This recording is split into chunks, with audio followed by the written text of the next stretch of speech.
Olá a todos, sejam bem-vindos ao podcast Voz que Forma. Hoje nós estamos aqui com o Vinícius Libânia, vocalista da banda Black Priest. Vinícius Libânia, há quase 20 anos, está batendo cabeça no cenário metal do Rio e tentando encontrar a sua voz. Tem grandes vocalistas como influência, como o Rob Halford ou King Diamond. Já foi vocalista de várias bandas no cenário metal, né? Todas no metal, os Álvaros, Radamantes. Hoje ele é vocalista e sacerdote do culto de pecados da Black Priest. Sensacional! Entende a voz como ferramenta de expressão e impressão de ideias e sentimentos, que possibilita a construção e a desconstrução do indivíduo que canta e do indivíduo que ouve. E aí, Vinícius, tudo bem com você? Tudo bem, Aline? Prazer inenarrável estar aqui contigo. Pô, prazer Ah, meu aqui. Sou fã aqui. nossa, Sou nossa, fã. nossa. É uma satisfação que se estende assim em vários níveis de. Pô, que isso, ver você com a blusa da minha banda, o tanto que você fortalece a gente aí, eu não tenho nem Pô, palavras para agradecer. sou fã, escuto direto a banda. É muito bom, é muito boa a Que gravação, legal. ver o trabalho de vocês. E aí eu te pergunto, como é que você chegou até aqui? Como é que o vocalista Vinícius Libânia, né, chegou? Como é que se deu toda essa construção, né? Como você falou, né? A voz construindo e desconstruindo o indivíduo. Sim, cantar para mim sempre foi uma batalha, né? Cantar para mim sempre foi uma dureza. Comecei a pensar em ser vocalista acho que eu tinha 16 anos. Né? No entendimento, acho até que era tarde. Né? Aquela questão ali de ensino médio, adolescente, conhecendo metal, conhecendo as pessoas, fazendo amizade em virtude das afinidades, né? Então, já curtia o rock mais pesado. Conforme eu entrei numa nova escola, conheci pessoas que me apresentaram metal, e aí foi uma espiral para cima, uma espiral para baixo até hoje, né? E eu tinha ali muitos colegas, né, muitos amigos que com uma idade já não, né, mas uma idade ainda bem precoce, ali da adolescência, já tocavam violão muito bem, já tocavam guitarra muito bem, né, e eu falava, cara, eu quero isso para mim, eu quero tocar, eu quero fazer som, não sei o quê, mas dinheiro, grana, os grandes limitadores sociais, É, né? né? Todos, né? Tá todo mundo nessa fase, né? Exatamente, exatamente. Me favoreceram que eu pudesse adquirir um instrumento e que nem que eu pudesse aprender a tocar na época. Isso, gente, para os jovens que estão ouvindo aqui, né? A gente está falando de 1998. 1998, agora vai começar os carimbos de velho. Tá? Vamos fazer uma contextualização Super! sócio-histórica aqui do Claro! momento. Gente, início de 1998, o Brasil ainda não era pentacampeão, o Brasil ainda não tinha perdido a final para a França. Não tinha celular, gente, não tinha rede social, Verdade, não tinha. internet era para poucos, gente. E Entendeu? era Então, de assim, não madrugada, era. né? Não, para quem tinha, era Tinha, de era de madrugada. madrugada. Né? Eu mesmo em 98 eu não tinha internet na minha casa ainda. Né? Fui ter alguns anos depois. Né? E não havia internet móvel, não havia Google, não havia YouTube. Entendeu? Então, não haviam as grandes ferramentas, nem os grandes depósitos de informação e conhecimento que a gente tem hoje. Embora para a época já havia muita coisa. Né? Mas eu estou falando isso por quê? Porque naquela época, se eu quisesse aprender um instrumento por conta própria, se eu quisesse adquirir conhecimento por conta própria, se a gente for comparar com o que a gente tem hoje, era impossível. É Não tinha verdade. como. Não tinha como. Eu lembro, inclusive, e aí não tem como a gente não referenciar os grandes mestres, né? E eu lembro de uma entrevista do Kerry King, guitarrista do Slayer, falando, porque se em 1998 eu já sentia essa limitação, pensa num cara nos anos 70 e início dos anos 80. E ele falava que se ele quisesse aprender um solo do Van Halen, do Ed Van Halen, ele tinha que ir no show do cara. Tinha que ir no show do cara para ver o cara tocando aquele solo, né? E nem dava para Então, voltar, né? Não dava não para dava fazer, para voltar. para assistir de novo. Não dava para voltar. A gente está falando de uma época que assim o VHS não era tão acessível como seria dali a alguns anos, né? Uhum. Então, assim, a gente precisa contextualizar isso justamente para a gente construir e desconstruir as noções do que é aprender um instrumento. E, enfim, minha relação com o instrumento começou e terminou em fração de dias, né? Até o dia que eu ouvi já conhecia as bandas, já conhecia os grandes vocalistas, né? Bruce, Dio, mas o estalo que me fez ter a noção de que, caraca, eu tenho um instrumento original de fábrica. Uau! Eu tenho um instrumento original, eu tenho um instrumento musical que é original de fábrica, né? Essa noção me veio quando eu vi o clipe de Carry On do Angra, e eu vi o André Matos cantando, né? E era um clipe que passava no Fúria Metal. Nossa. Ou seja, naquela época, se você quisesse assistir os clipes das bandas que você curtia, era só domingo de 10h30 a 11h30 da manhã. Você não tinha outro horário na semana, na grade diária, para consumir metal. Salvo algumas gotas que a MTV soltava, às vezes por algum erro de na programação diária. Erro de programação. Passava muito Type O Negative, Ozzy, que os caras estavam lançando ali material nos anos 90, né? Mas, enfim, era naquele momento da semana, que todo headbanger, pelo menos no Rio de Janeiro, né, parava ali para consumir sua hora semanal de audiovisual no heavy metal, né? E ali eu vi aquele clipe do Angra, né, que era uma amálgama de apresentações que eles fizeram ao vivo, tá? O áudio de estúdio mesmo. Mas foi quando eu tive estalo, caraca, eu tenho um instrumento que é original de fábrica, né? E aí eu fui pegar eu já ouvia o Angels Cry, já conhecia já, né? E peguei para ouvir, tentando captar aquilo que eu entendia como nuances, aquilo que um moleque de 16 anos que não entendia nada da vida, muito menos do mundo da música, né? Mas aquilo que eu podia entender como nuances do instrumento voz, né? E da interpretação e do uso que uma pessoa fazia daquilo ali, né? O André Matos, pô, o cara não causou, não construiu, não proporcionou tudo que proporcionou à toa. O cara era um gênio, né? Ele mesmo era um cara que começou a cantar nível profissional já muito cedo, né? Uhum. Ele tinha talento, essa questão do talento é uma questão muito polêmica. Vamos falar sobre isso depois. Porque ele tinha o talento, ele tinha o conhecimento e ele tinha o preparo. Embora depois ele mesmo dissesse que ele achava que tinha preparo, né? Vou me corrigir se eu estiver enganado. Ele achava que ele tinha preparo, mas depois ele foi se preparar adequadamente para ser o que ele de fato era, né? Talvez porque ele quisesse mais, né? Sim, e ele era um cara que ele sempre atrás. quis mais, né? Ele nunca estava satisfeito, né? Aquela questão do gênio insatisfeito, né?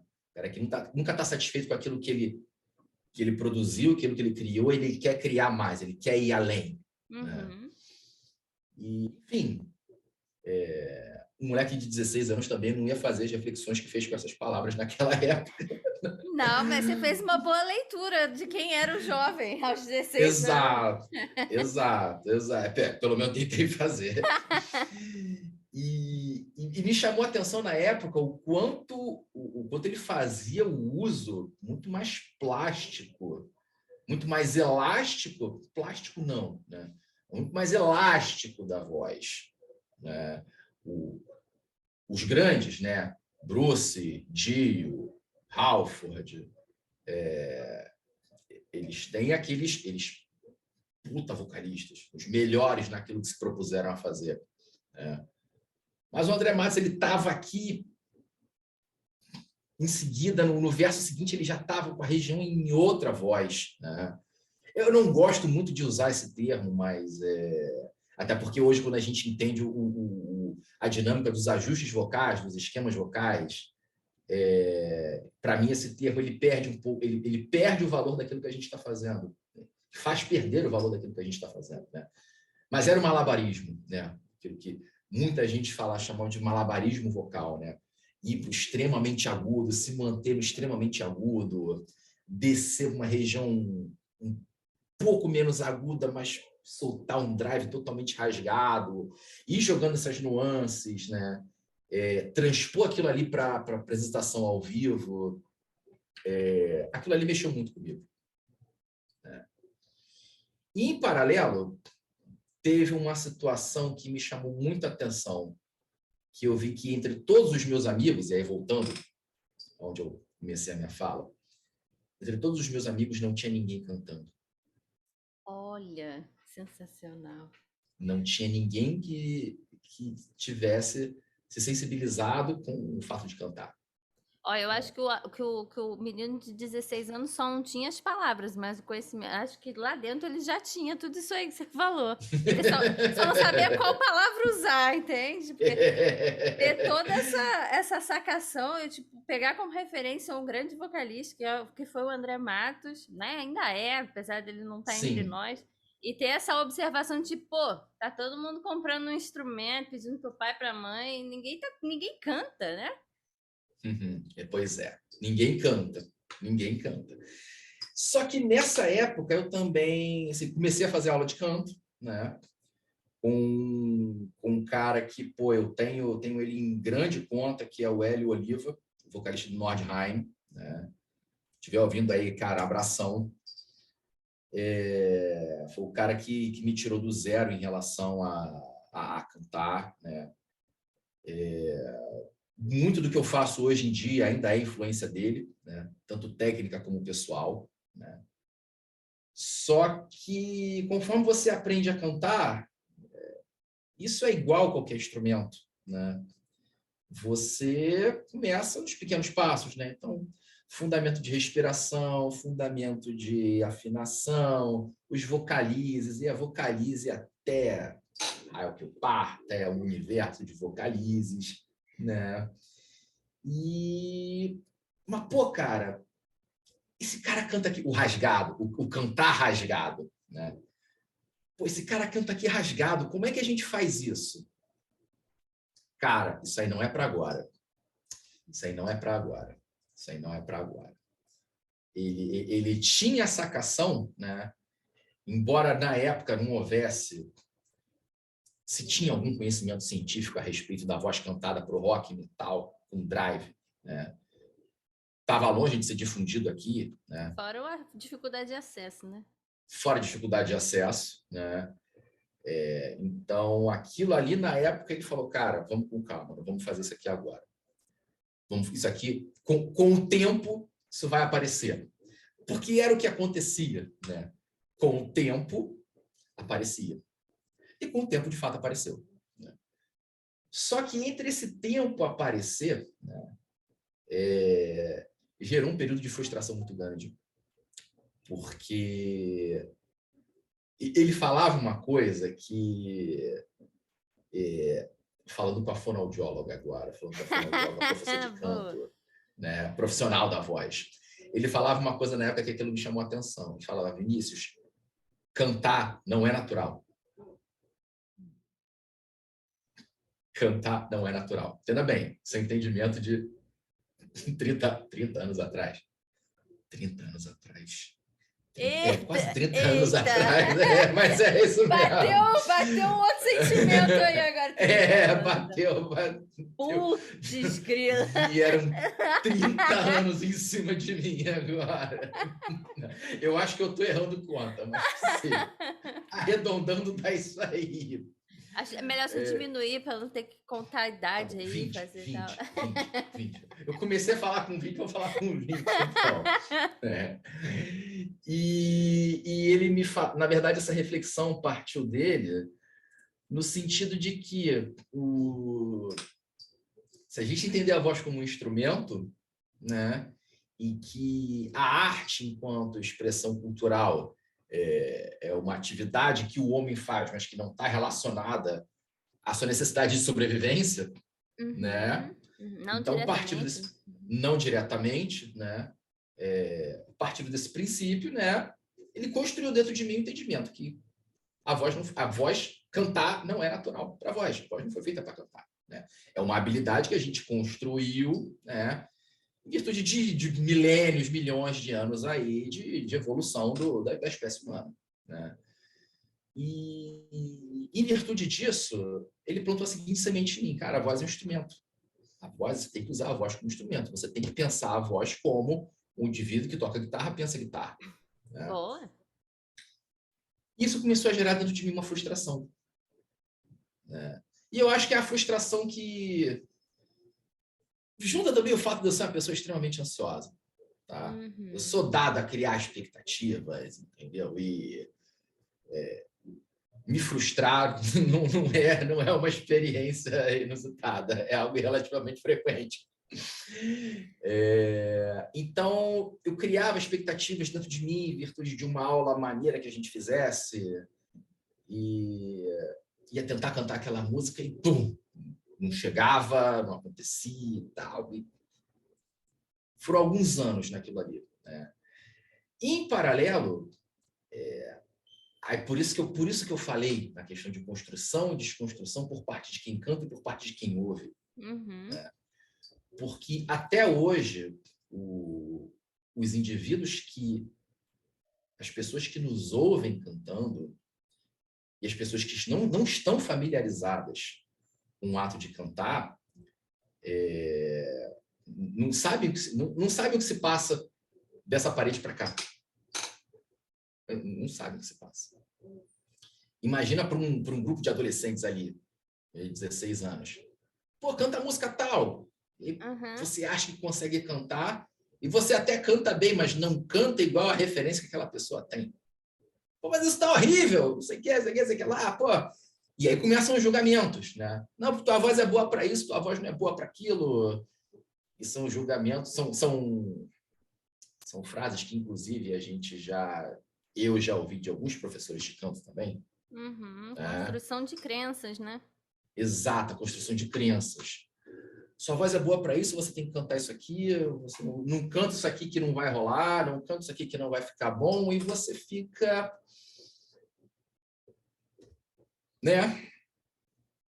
Por isso que levaram anos, tá? Conheço N pessoas que eu vi, assim, a cena da época, né? Vamos avançar aí uns 5, 10 anos aí à frente, né? Que é quando as bandas, a cena metal no Rio de Janeiro começou a se consolidar, né? Criou uma cena prog, power, melódico, com som grave pra caramba, vocalistas olímpicos no Rio de Janeiro. Né? Foi uma época muito boa para o metal carioca. Né? Infelizmente, pouquíssimas bandas daquela época estão aí até hoje, né? A gente entende que é por isso que eu falo, o pessoal vê o glamour, o pessoal não vê a vida real, né?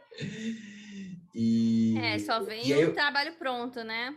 Só vem o trabalho pronto, exato. E só vê quem consome, né? O estilo, né? Que ele não é tão difundido, né?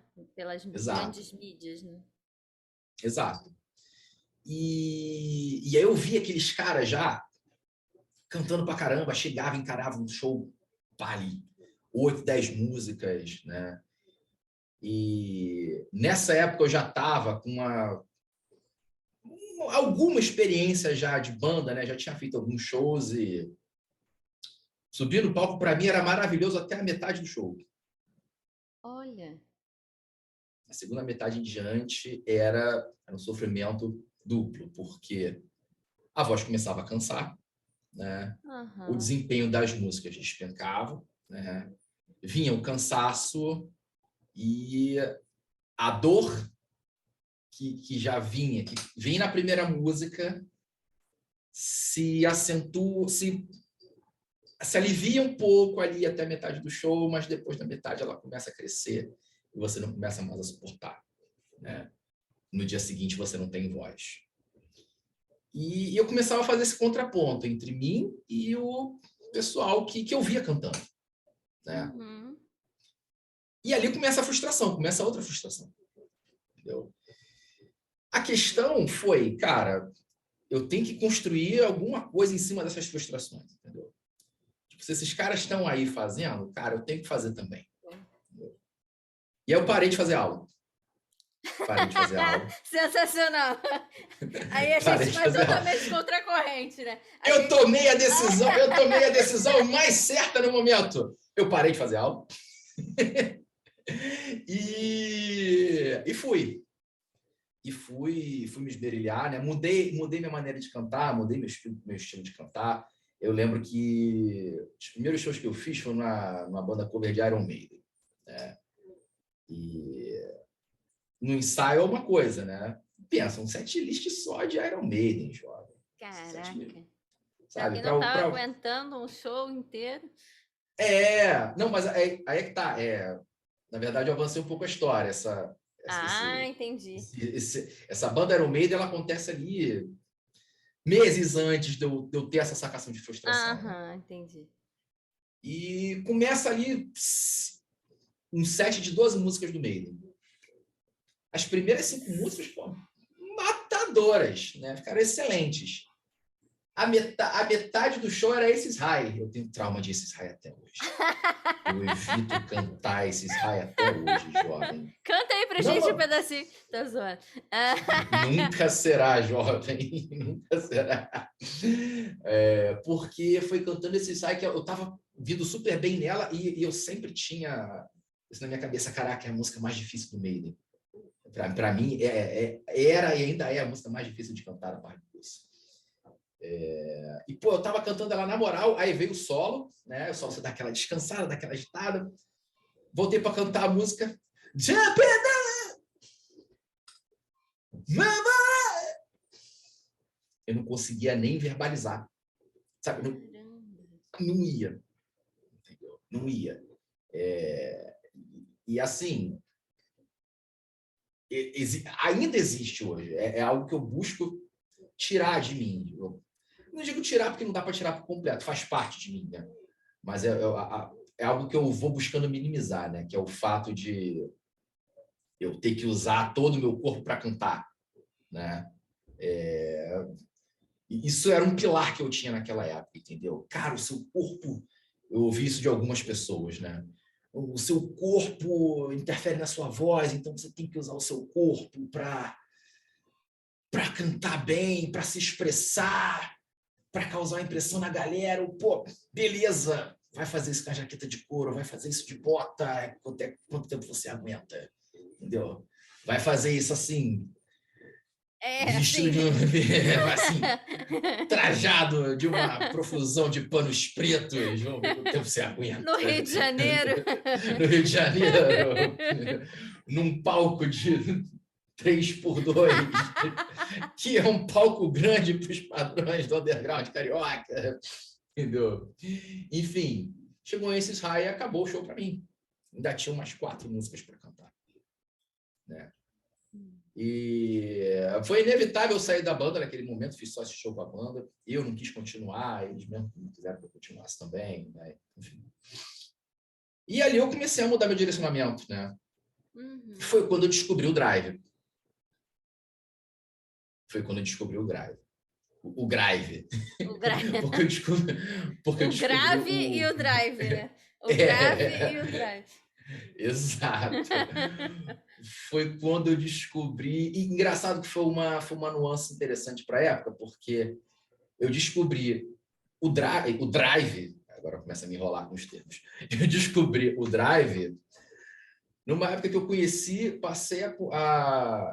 um vocalista que não usava drive para cantar, mas cantava grave, que era o Messiah Marcolin, né? Vocalista do Kendall, mas é um cara que eu tenho, porra, Aham. em altíssima conta. Ele tinha uma abordagem totalmente operística, né? Tava longe de meter os falsetes, os agudões, que são os clássicos do metal, né? Usava pouquíssimo drive, usava. Na verdade, a gente articula muito a questão da agressividade, né? Tipo, não tem como ser um vocalista de metal sem você soar agressivo. Tá? Era o que eu achava Uhum. até vir o Ghost. Ah, é verdade. Ghost provou que é possível ser vocalista de metal sem ser agressivo. Né? Mas naquela época. Também aquele vocalista pequenininho, magrinho, para ser agressivo, nem fisicamente, né? A gente consegue, convence, né? Só com a fantasia, né? Com Com a, a com a vestimenta, roupagem, com a né? roupagem, o Embora, personagem. embora embora o Dio fosse pequenininho, mas esse bobear era menor do que ele. Mas ele tem. Mas Aí. o cara do Ghost tem uma fisionomia bem delicada, né? O Dio não. O Dio hum, já tinha sim, sim. É a questão umas do. caretas, né? O conjunto, né? Isso, conjunto, é isso que eu tô To- querendo dizer. Todos os elementos que compõem o artista. Exatamente. Né? E eu percebi, vendo o Messiah cantar, que, tipo assim, ele era agressivo. Naquela época, você não tinha como ser agressivo sem ter drive na voz. Né? Uhum. E eu vi que ele conseguia ser agressivo, ele conseguia ser impactante, né, sem ter o drive. E foi aí que eu percebi foi aí que se desconstruiu e se construiu um novo conceito dentro de mim. A questão não era agressividade, a questão era impacto. Interessante. Por isso que impacto é uma palavra que eu sempre uso em tudo que eu produzo hoje para Black Priest e em tudo que eu contribuo para que a Black Priest produza. Né? É impacto, entendeu? Uhum. Você não necessariamente agressividade, mas o impacto. Né? O que é o impacto? O impacto é o choque, é o assombro, é o inesperado, aquilo que você não está contando que vai acontecer. Uhum. Entendeu? Isso não se constrói só com a voz. Se Não, constrói verdade. com N coisas. Né? E você vai. Hoje em dia, ainda faço isso de uma maneira bem. Fugiu a palavra. Não era a palavra que eu queria usar, não, mas de uma maneira bem inconsciente. Tá? Vou jogando os elementos. Vou jogando os elementos. Um belo dia alguém me perguntou: pô, por que você usa um chapéu de cowboy para cantar? Porque eu gosto. Simples. Ah, Sim. não tem nada a ver com metal. Tranquilo, não tem a ver para você. Para mim também não tem a ver, não conheço ninguém que cante metal. Eu já vi um ou outro, o Warren Dane usava um chapéuzinho de americaninha, assim, australiano, sei lá. Mas, cara, eu uso, eu gosto, é o que eu quero fazer. Mas eu não acho legal. Valeu. Entendeu? Uhum. No final do show da Black Priest, todo mundo querendo tirar foto com Black Priest. Com certeza. Entendeu? Então, essas nuances, né, esses elementos, essa questão do impacto, né, depois a descoberta do drive, né, e aí aquela calibração ali do ponto em que dói, não dói, o ponto que faz certo, não faz certo. Pô, tô fazendo certo ou não tô? Caraca, procurei N professores de canto na época, e aí já, com mais idade, né? Cara, não vou te ensinar isso aí, não. Sem ensinar isso aí, não. Aí procura outro, não, olha só, a referência para o drive é uma sensação que você tem no tórax aqui, ó, bem aqui na parte de baixo do externo. Na hora que você soltar o drive, você vai perceber que você vai sentir ele aqui. Quando você sentir ele aqui, que vai estar certo. Caraca, conseguia. Vai lá fazer. Vai lá Funcionava? fazer. Você fazia? Você sentia? Ah, fiquei curiosa. Deixa Fiquei isso pra curiosa. lá. Deixa isso pra lá. Olha o drive onde é que tá hoje, ó. Deixa isso pra lá, deixa isso pra lá. E também tem isso, né? E eu ouço isso de amigos meus até hoje, né? Essa questão do drive. Às vezes me ouve cantando assim ao vivo. Mas, pô, cara, mas tu tá usando a garganta para fazer isso aí. Ué, vou usar o quê? Vou usar o quê? Se não é para usar a garganta, é para usar o quê? Aí não tem resposta para a minha Não tem, pergunta. né? Não tem. Não tem. Só que hoje, como a gente tem conhecimento, a gente tem que sentar, investir ali 5, 10 minutos para explicar que eu tenho a laringe, eu tenho as estruturas paralaringes, eu tenho os músculos que envolvem a laringe, eu tenho uma série de ajustes vocais que favorecem, desfavorecem o drive, favorecem alguns elementos, desfavorecem outros, e que é um jogo de esquemas de ajustes vocais que você faz ali para fazer um verso, às vezes você usa 4, 5 ajustes vocais diferentes, exagerando, obviamente. Sim, sim. É possível. Então, você abre um horizonte, né, na cabeça da pessoa que não sabe o que acontece daqui para cá. Uhum. E aí, por isso que eu falei lá atrás, né, dando o exemplo do André Matos, né, a questão do talento, do conhecimento e do preparo. Então, é isso que, para cantar hoje com impacto, sem ter essas 3 questões, eu, pelo menos, não consigo caminhar. Uhum. Você concorda que o talento, inclusive, veio do conhecimento e do preparo, né? Vamos dizer assim, pode ser um resultado final, como pode ser, tipo, a pessoa tem uma habilidade e aí ela desenvolve essa habilidade e aí a gente entende que ela é talentosa, né? Mas por trás disso tem horas de estudo, de autorreflexão, análise e analisar as crenças que colocaram na tua cabeça enfim, cuidados, né? Cuidados, tipo, Uhum. você não falou, mas, tipo, a gente tem esse discurso, né? Eu, como fonoaudióloga, como professora de canto, tenho um discurso, olha, beber água, né? Eu vi, você bebeu água aí, a sua caneca tem água, que eu sei. A gente tem que cuidar da voz, né, Jota? Tem que cuidar. Então, exato, esse tipo, o talento sozinho, ele não segue em frente. Se você não cuidar desse talento, por mais que você, tipo, a pessoa é afinada, né? A pessoa tem essa coisa da habilidade da afinação, tem um ouvido bom, tem, né, os neurônios espelhos funcionam, ela consegue imitar, ela consegue aprender por imitação muito fácil, muito rápido, ela pega tudo muito rápido, né? Ela ouve o que ela vai cantar, né? Porque a gente tem eu pelo menos tenho muita experiência de pessoas que querem cantar sem ter ouvido o que vão cantar. Não escutou o instrumento tá te dando a deixa do que cantar. Então, cada um tem uma dificuldade. Mas tem outros que tem talento para uma expressividade corporal, né, mais expressivo, tem mais impacto pela própria presença. Então, assim, se você não desenvolve aquilo que não que pode potencializar o seu talento fica só aquele, né? Fica ali reduzido. Você, Sim, sim. então, assim, tipo, tem todo um cuidado, como você mesmo falou, você fez várias reflexões. Talvez você não tenha feito reflexões com essas palavras que você colocou agora, por conta da Exato. idade, da maturidade e tudo, mas você foi construindo uma história ali, você foi fazendo reflexões sobre o que eu faço agora. Pô, ninguém quer me ensinar drive. Então eu vou parar de fazer aula, mas, tipo, você fez outras coisas. Você foi ouvindo suas referências, foi construindo mais referências, né? Foi buscando outros. Mesmo com a dificuldade de acesso à informação, a gente vai trocando entre amigos, né? Olha, eu vi isso aqui, né? Na época vinha cada um vinha com um CDzinho, né? Pelo menos para mim Uhum. era assim. Eu, quando comecei, você foi a minha maior referência para Que isso, drive. João.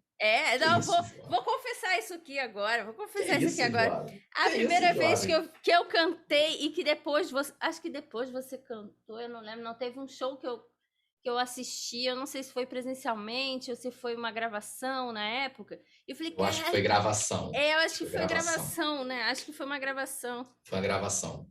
E aí eu falei, caraca, esse cara faz uns drives muito maneiros, faz uns rasgados. Na época a gente não falava drive, né? Era o Falava rasgado. Era o rasgado. rasgado, cultural, muito mais. Eu quero saber como é que faz esse negócio. E aí eu fiz Pois o é. mesmo caminho que você, comecei a procurar um monte de professor de canto. Como é que eu faço isso aí? Eu quero fazer assim, ó.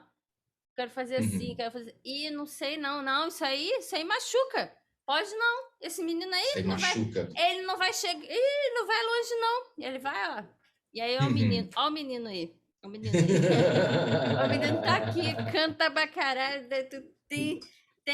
Já tem um monte de música lá no Spotify da banda Black Priest, sensacional, todas elas. Eu Isso. sou fã, escuto Assim direto. você me lisonjeia, né? Então, assim, tem uns cuidados, tem que cuidar do talento, né? E não é só treinar, né? Tem todo um E aparato todo ali. tem toda uma caminhada, tem todo tem todo um esforço, né? Eu chamo de esforço, né? É igual, é preparo físico, é a dinâmica do preparo físico. Você é um atleta, você atua em alto rendimento, né? Em alto desempenho. Cara, você não vai usar, vai fazer aquilo que você sabe só no show. Você tem que cuidar daquilo ali diariamente.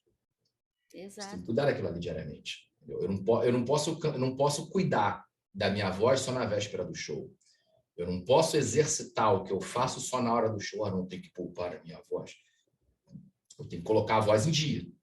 Minha voz tem Uhum. que estar em dia, né? E isso é um trabalho de todo dia. Isso aí é diário, né? Óbvio, não vou ficar aqui cantando meu repertório todo dia. Não é isso, né? É uma coisa sistematizada, uma coisa estruturada, uma coisa, como eu falei, talento, beleza. Conhecimento e preparo. Ter uma profissional gabaritada para acompanhar o seu preparo, o seu desenvolvimento, né? Ter uma fonoaudióloga capacitada, gabaritada, com conhecimento não só da voz, mas também daquilo que você faz, daquilo que você se propõe a fazer, daquilo que é o objeto da sua arte, né? Aí já é o melhor dos mundos, né? Obviamente, eu estou falando de um oferecimento Aline. Ah! Eu tô sempre buscando conhecimento, preparo. É constante, né? É uma coisa que é constante. Tem que ser Exatamente. constante para poder atender. Exatamente. Né? E para mim, essa dinâmica do talento, né? Eu procuro entender o talento como assim, aquela pessoa que. Aquela coisa mais inata, sabe? Tipo, a criancinha ali com 5 anos, pô, tocando brasileirinho no violão, entendeu? Ouviu aquilo ali uma vez, os neurônios se alvoroçaram em cima daquilo ali, conseguiram transpor aquilo ali para a musculatura da criança, entendeu? Coordenação Uhum, motora, e a criança, a fração de segundo, tocou. Talento para mim é isso. É a maneira sim. como você absorve um conhecimento, né? E assimila ele muito rápido e transfere ele para a prática muito facilmente, né? Uhum. Talento para mim é essa dinâmica de tempo, essa dinâmica de tempo de absorção de conhecimento até transposição daquilo que você está fazendo, entendeu? Se for nesse sentido, talento para mim é zero. Porque quando eu digo que estou batendo cabeça até hoje, Ah, mas aí então, isso que eu ia falar, você tem talento, vamos combinar. Você tem talento, mas esse talento foi construído até aqui. pode-se dizer que sim. É um outro Você ponto de correu, vista. foi um esforço que você fez, você faz um esforço porque você gosta de fazer isso, você gosta de cantar. Sim, Você gosta sim, de cantar o estilo que você canta, você gosta desse impacto que você causa com a sua voz, com a sua personalidade, com a sua sim. presença. Foi uma coisa que você escolheu. Ninguém falou pra você, não, você tem que ser vocalista da banda Black Priest, tem que se vestir assim, assado, tem que fazer isso, aquilo. Não, ninguém falou isso pra você. Você, diante de toda a história que você viveu, você vai olhando para a vida, né? Vai olhando para os acontecimentos e vai falando, eu quero isso, eu quero isso aqui, eu quero isso aqui, eu quero isso aqui. E agora, opa, tô aqui. Né? Então você construiu o seu próprio talento. A criança de 5 anos, ela pode cantar, tocar o brasileirinho inteiro no violão, mas se ela não tiver, se ela não insistir, não é bem insistir, mas se ela não investir nessa visão de talento, inclusive com 5 anos, alguém tem que dizer para ela que ela tem esse talento. Exato. Porque senão esse talento vai apagar, ele não vai servir. Ele não vai para a vida, não vai para o mundo, né? Fica ali. Hoje em dia, tudo bem que é um pouco mais fácil para o mundo, porque a mãe vai lá, filma, e ele tem 15 minutos, né? 15 segundos agora, não é 15 minutos. É 15 segundos de fama, e aí ele viraliza, e enfim, mas tipo, ele só sabe tocar o brasileirinho. Exato. Não evolui. Né? Exato. Para no meio do caminho, né? Não busca outras coisas, não busca aperfeiçoamento. Talvez até porque ele vai crescer e vai entender que não é isso que ele quer. Ele não quer ser músico, ele quer ser engenheiro. Sim, ele quer ser engenheiro, advogado. E tem isso também, o que a pessoa quer. Exato. O que a pessoa quer daquilo que ela está fazendo. Todos esses meus colegas, falei da adolescência, que tocavam violão extremamente bem, tocavam guitarra quase que em nível profissional, todo mundo parou pelo caminho. Todo mundo faz outras coisas. Entendeu? Até mesmo essas bandas aí, a grandíssima maioria das bandas que estavam aqui pelo metal carioca aqui nos anos 2000, né? Pouquíssimas estão aí até hoje. É verdade, o cenário era enorme nessa época. Exato. E eram todas bandas que assim podiam muito bem estar figurando no cenário internacional, entendeu? Só que a vida é um troço amplo demais, muitas vezes é traiçoeira e muitas vezes não te dá escolha. Entendeu? Eu sou uma pessoa extremamente agradecida ao universo pelo fato de hoje poder ter tempo e disposição para me dedicar a Black Priest, entendeu? Para me dedicar ao canto, né? Porque é aquele negócio. Lá atrás eu tentei aprender um instrumento e não consegui. Entendeu? Podia ter desistido de tudo. Podia não estar aqui hoje. Entendeu? E foi uma escolha que eu fiz e desfiz várias vezes, porque a gente está falando aí de mais de 20 anos, né? Eu podia não estar aqui hoje, entendeu? E muitas vezes, quando falar artista no sentido bem amplo, tá? Não estou falando dos famosos, estou falando de todo mundo que se dispõe a se expressar artisticamente, né? A gente vê muitas pessoas falando, pô, mas o camarada podia estar ali, podia estar fazendo isso, podia estar famoso pra caramba, pô, como é que não está famoso? Pô, a vida tem que combinar com o cara. O cara tá ali fazendo a parte dele, entendeu? A parte dele é essencial? Se ele não tiver com a parte dele em dia, nada vai acontecer, entendeu? Sim, fica mais difícil ainda, né?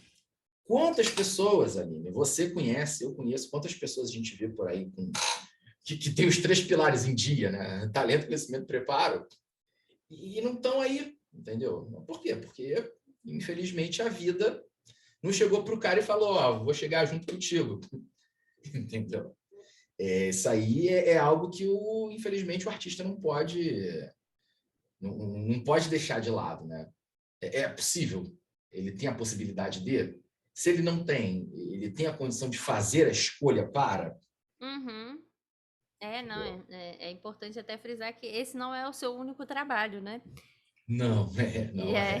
Tipo, você faz porque você gosta mesmo, né? Você fez você tem um outro trabalho, um trabalho que, né, te dá subsídios, inclusive para manter esse outro trabalho artístico, né? Com certeza.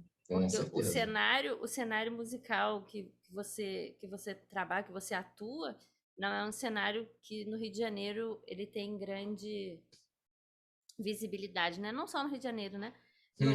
No Brasil inteiro ele não tem grande visibilidade. de uma maneira geral, não tem, né? E é algo até que me bate assim apesar dos pesares, me bate uma certa felicidade assim de dizer que o indivíduo que vai fazer metal, ele vai fazer por amor, não vai fazer por Porque dinheiro. gosta mesmo, né? E Gosta gosta de mesmo, música, gosta da arte, porque né? gosta daquilo ali, porque ele sabe que se o dinheiro pintar, cara, é raro, entendeu? Uhum. E para viver somente daquilo ali, quantas bandas no Brasil a gente vê aí que vivem de única e exclusivamente da banda, entendeu? São poucas. Não, eu acho que eu nem conheço nenhuma. São poucas, São entendeu? poucas. Então, Que eu ainda a acredito que gente. essa galera usa o pouco que ganha, ou quando ganha um dinheiro Uhum. em alto valor, ele investe em outra coisa, inclusive, ele nem investe Exato, só na banda, exato. né? Ele vai ter Tem que. uma outra coisa, um projeto paralelo, ele vai ter É, alguma coisa. né? A gente vê isso Tem que com os correr atrás. artistas em geral, né? Ninguém investe num único nicho, né? A gente vê os Sim, atores, principalmente ator, né? Quando faz uma novela, um filme, uma coisa assim, que ganha um cachê muito alto, ele não vai investir totalmente na carreira. Ele vai investir em outras coisas, em outros vai fazer projetos. outras coisas, isso. Porque Oh, aquele outro projeto vai dar subsídio para ele ficar bem enquanto não aparece outro trabalho. A gente sabe que é, essa é a realidade, né? Não é. são só flores, não dá Uhum, para, a gente sabe que o artista no Brasil não consegue viver só da arte. E é claro que isso é questionável porque às vezes a gente não vive porque a sociedade, a construção social, a construção política, econômica, faz com que a uhum. gente queira sempre mais, né? Então, quando você ganha, Também você quer tem mais, isso. você quer mais, você quer mais, e nunca tá bom. E aí eu toco Uhum, num ponto que você falou da questão da pessoa, do artista não ficar conhecido, né? Não fazer sucesso. E aí a gente entra naquela questão, né? O que é sucesso? Às vezes, para mim, sucesso neste momento é estar aqui com vocês. Para mim é um puta de um sucesso para mim. Primeiro porque é uma experiência que eu estou me colocando a público. Eu tenho muita dificuldade, né, uhum, por ser profissional, por estar sempre na coxia dos artistas, uhum, né, por atuar com os artistas, eu estar na linha de frente para mim é uma dificuldade muito grande. Então, assim, para uhum, mim estar aqui já é um puta sucesso.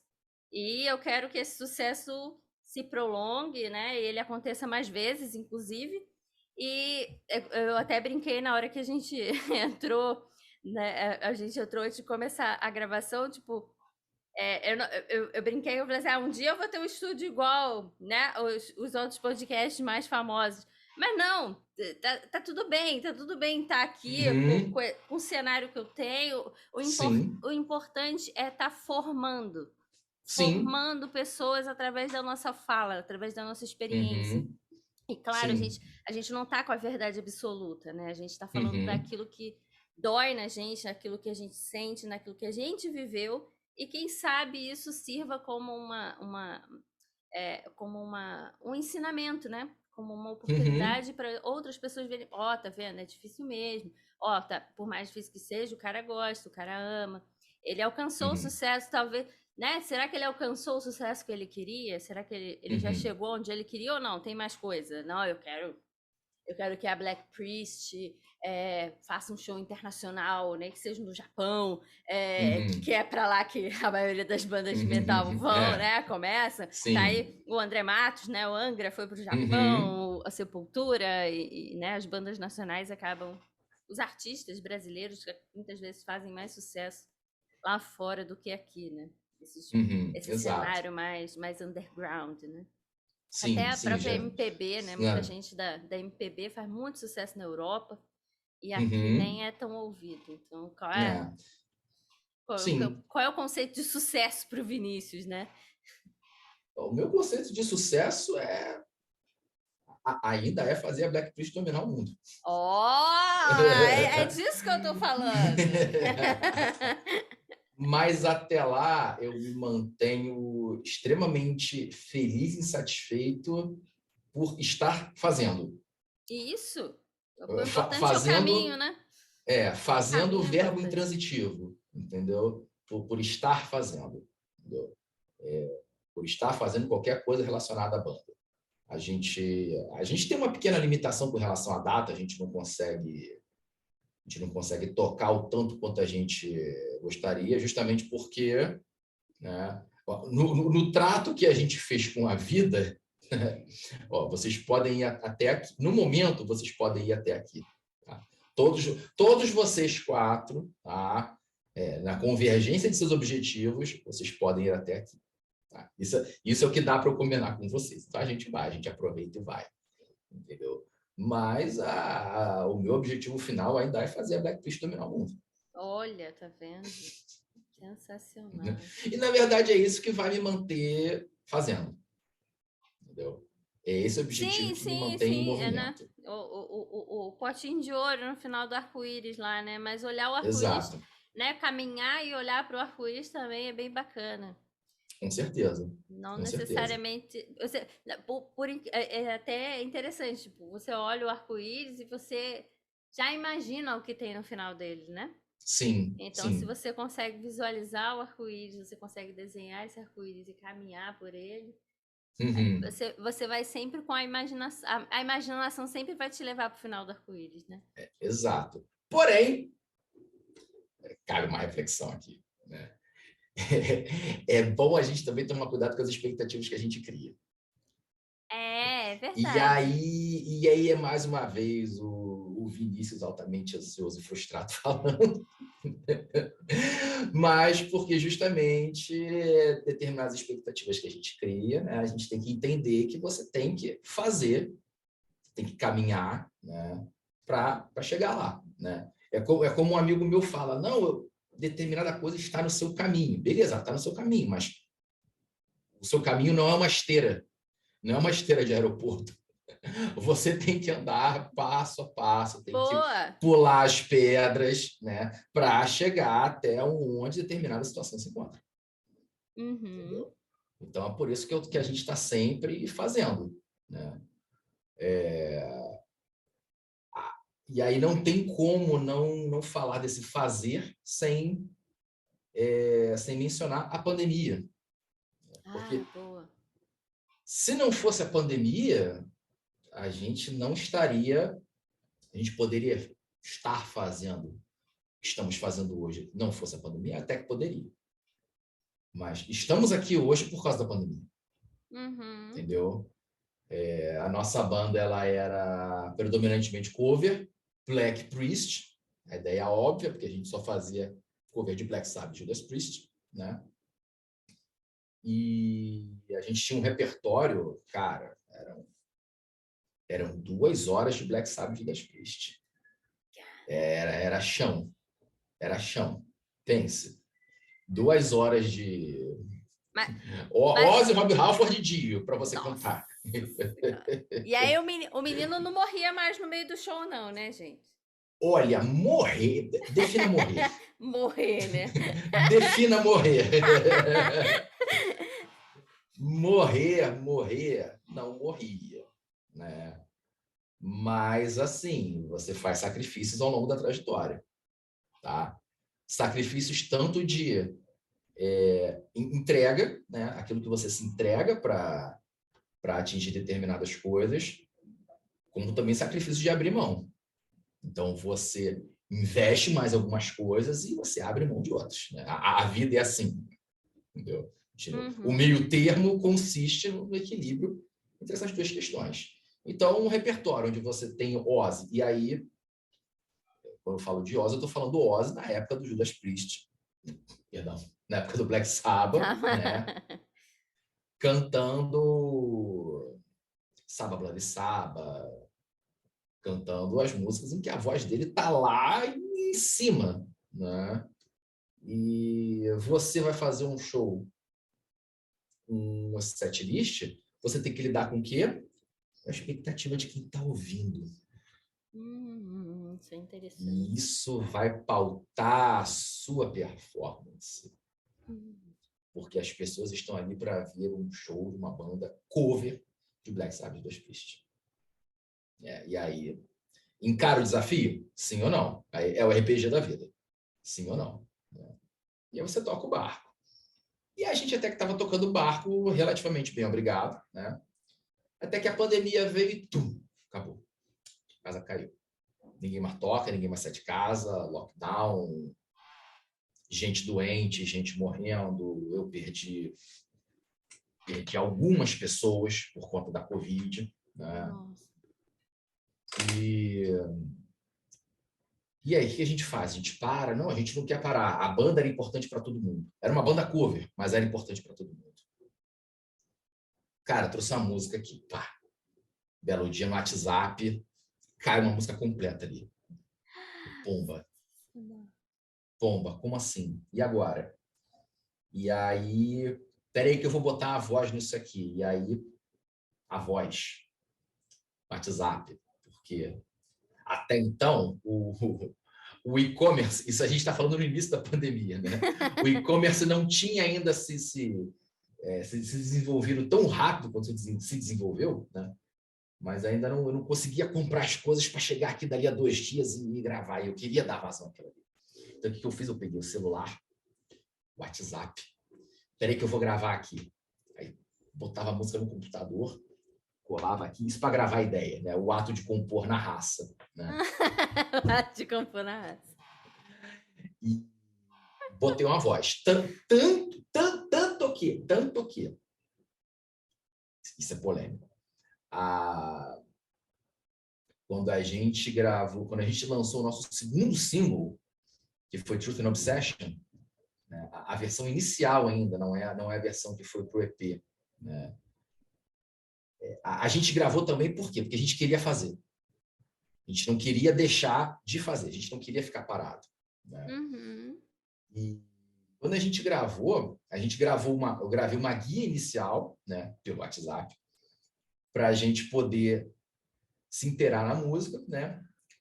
E na hora de gravar a Vera, né, o determinado trecho da música, na gravação a Vera, não ficou tão bom quanto o trecho que tinha ficado no Zap. Sensacional. E o trecho do áudio do Zap é o que foi para a versão final da música demo ainda, né? Mas o que colou ali, até porque ela ficou com uma nuance assim meio off-white, sabe? Com uma coisa assim meio retrô, né? Que ornou muito bem com a proposta da música, né? E assim, do limão você vai tirando a limonada, né? E com isso a gente fez uma música, não ficamos satisfeitos com uma, fizemos outra, e aí não ficamos satisfeitos com outra. Fizemos o clipe da primeira, totalmente home video, né? Mas a gente usou bastante chroma key, a gente lançou mão daquilo que a gente podia, né? Não ficamos satisfeitos, fizemos o clipe da segunda, não ficamos satisfeitos, conforme a pandemia afrouxou um pouco, as coisas começaram a abrir. Fomos para o estúdio, não tínhamos mais um baterista, mas isso não foi impedimento para que a gente gravasse a música, porque o nosso produtor, Franklin Vilaça, abração para o Franklin, foi quem tocou a bateria para a gente nessa gravação, né? Então, assim, existia uma prerrogativa, por menor que fosse, para a gente fazer o que a gente queria, a gente lançava a mão, a gente aproveitava. Uhum. E isso era melhor do que não fazer. Sim. Isso era melhor do que não ter nada, entendeu? E é nessa que a gente foi até agora, entendeu? Mas Fizemos, cara, a próxima produção tem que ser melhor. Beleza, fizemos, o próximo tem que ser melhor. E daí por diante, entendeu? Investido sempre na qualidade daquilo que a gente faz. Entendeu? Esse, assim, é um dos principais pilares de produção da Black Priest, a qualidade.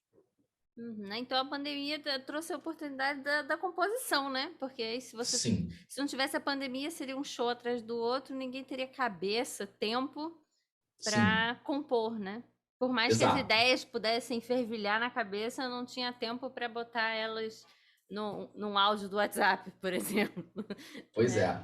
Pois é. E essa experiência da pandemia, ela ainda me abriu a percepção para uma outra situação, os inusitados, né, da pandemia, né? A gente começou a compor a Cult of Sins, né? E eu pensei, cara, pô, tem uma voz aqui nesse verso aqui que se eu fizesse ia ficar sensacional. Deixa eu fazer aqui. E fazia, ficava horrível. Não consigo fazer isso. Cara, eu não consigo fazer isso. E aí, vou na internet, vou no YouTube, aí começo lá a ver vídeo, né? Começo a ver as pessoas, né? Tive contato com o professor Ariel Coelho, né? Que abriu meus horizontes assim em relação ao método científico para cantar, né? Uhum. Mas ainda não estava conseguindo chegar onde eu queria, né? Aí um dia eu peguei o WhatsApp, oi Aline, tudo bem? Cara, então, Tudo ótimo, jovem. tudo ótimo, que bom, jovem, que bom, jovem. Cara, então, preciso da ajuda aqui, porque eu tô engarrafado aqui com uma música que eu tô tentando compor, não tá acontecendo de jeito nenhum. Jovem, tô dando aula online, jovem, vamos marcar. Aí a casa caiu, jovem. Foram vários encontros para Sim, ajustar e para construir a voz sim, que ia compor, né, as composições da banda. E, sim, modéstia à parte, ficou tudo muito bom, muito bem, né? Muito bem entendido, né? Tem muita sim. facilidade você tem muita facilidade de experimentar, né? De aceitar a ideia, experimentar e ver se é isso mesmo, se não é, não funcionou para mim. Você Uhum, tá sempre tentando, né? Sempre sim. comprando a ideia para experimentar, se der ruim, volta, se Uhum. tá sempre É, pesquisando. porque sou desses mesmo. Não, e aí é isso, Eu né? A gosto, pandemia. eu gosto de experimentar o inusitado. Exato, exato. Essa é a palavra. Você não tem medo do inusitado, da Uhum, provocação, né? Do impacto, né? sim. Ó, Vinícius, vamos fazer assim, assim. Não tem aquilo tipo, não, mas aí. Tá bom, peraí, deixa eu ver. Uhum, Eu faço. Entendi. Entendi. Fora uhum. as viagens e as filosofias que acabam entrando aí no Sim, meio do. sim. Porque voz é sensação também, né? Voz não é Exato. só músculo, não é só ajustes, né? Os ajustes você precisa sentir essa coisa acontecer. Uhum, E aí isso às sim. vezes traz palavras, né? Traz nomes para aquela sensação e a gente trabalha em cima daquele nome. Não, sabe aquela sensação? Então, vamos lá, vamos fazer ela um pouco mais assim, um pouco mais assim. E acho que Uhum, a pandemia trouxe não só para você, eu acho que para a maioria, a possibilidade de estudar mais, né? sim. De construir com mais cuidado, né? Não que não Uhum, tivesse cuidado, mas a gente teve mais tempo para cuidar das construções, né? sim. Quem soube aproveitar, né, a oportunidade teve mais tempo para Uhum. construir aquilo ali. E a construção das músicas da Black Priest eu recomendo a todo mundo. Aí lá no Spotify, nas várias plataformas que eles estão lá, Estamos em vai. todas as plataformas. Exatamente. Vai lá no Instagram, que o Instagram direciona para as plataformas e tudo. É muito legal. E aí eu te pergunto, quais foram as referências para a construção da voz? Para Então, essas gravações autorais, né? então, eu gosto muito dos extremos. Tá? E em dado momento eu percebi também que o meio termo não deixa de ser um extremo. Porque se eu ou estou cantando muito agudo, né? E em dado momento eu quero chamar atenção e cantar muito grave, né? Eu também consigo entender que se eu quiser chamar atenção, ou eu tô lá ou eu tô cá, mas uma hora eu tô no meio, entendeu? Então, na verdade, eu acabo tendo que pegar o espectro completo da voz. Isso é um desafio para pouquíssimos, né? Mas ainda assim foi onde eu quis investir, né? E aí, mais uma vez, eu tenho que voltar lá para quando eu tinha 15, 16 anos de idade, né? que foi quando eu comecei a ouvir King Diamond. King Diamond. E King Diamond, assim, sou extremamente fã, né? E é um cara, é uma banda, é um artista que ou as pessoas que gostam idolatram e as pessoas que não gostam têm ojeriza, né? Todo respeito, mas é aquele cara que de fato, né? É 880, né? E imagina um moleque de 16 anos conhecendo heavy metal, começa a ouvir King Diamond. Que notas são aqui? Em que oitavas a gente está ali? Entendeu? E me chamava a atenção por conta do impacto, né? Por conta do alcance, por conta da roupagem, por conta do pacote completo, né? Mas, acima de tudo, ele ouvir King Diamond naquela época e continuar ouvindo até hoje me familiarizou com aquela região. Uhum. Entendeu? Me familiarizou com aquela região. Então, eu acho que antes de você cantar bem, acho que você tem que ouvir bem. Boa, Né? concordo. Você tem que ouvir bem, justamente para você construir a referência adequada dentro de você e você conseguir fazer o que você quer com qualidade. Entendeu? Mas para o que eu faço hoje, King Diamond acaba sendo uma referência mais tardia, porque veio até por acidente. Né? A principal referência que eu tinha era Rob Halford. Né? Pô, banda de Judas Priest, pô, como é que eu não vou ter Rob Halford como referência? Tenho os agudos, bem agudos, com bastante drive, né? E conforme a gente começou a produzir o nosso som, e eu estava imbuído daquilo, né? Estava imbuído daquela referência, Rob Halford, as pessoas começaram a ouvir, e não sei se levadas também pela aparência, caraca, isso está muito King Diamond, caraca, isso está muito Mercyful Fate, ué, aquilo chocou, porque não era a referência que eu tinha na hora de fazer, entendeu? Oh, pô, peraí, deixa eu tentar lançar o Mercyful Fate aqui então, né? Foi quando a gente fez Dying Again. Uhum. Se eu disser que King Diamond não é uma influência para o refrão de Dying Again, eu vou estar mentindo para mim e para o universo inteiro. Né? Mas as influências, elas entram na hora da construção, entendeu? Esse meio termo, antes do meio termo também, o grave, né? Messiah Marcolin, ele ouvi-lo cantar, embora ele não seja uma referência de voz grave, porque ele está longe de ser um Peter Steele, né? Não é aquela coisa assim, baixona pra caraca. Não. Mas ele foge do estereótipo do agudo, ele foge do estereótipo do vocalista de metal, né? Então ele me deu essa noção de corpo, de robustez, de solidez da voz, entendeu? E eu falei, cara, eu vou ajustar isso aqui, eu vou construir as músicas em cima desses contrapontos, né? Em cima dos extremos. E no meio do extremo eu vou lançar o meio termo, entendeu?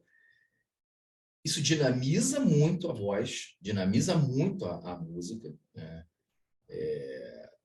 Sem o valor que a gente dá para o termo, tá? Mas a música não fica monótona, tá? A música está sempre... E, assim, obviamente, isso também é um desafio. Você construir algo que seja variado é um desafio para você não transformar aquilo, não deixar aquilo ali carnavalesco. Né? Então, Ainda tem isso, né? Tem um limite Exato. aí.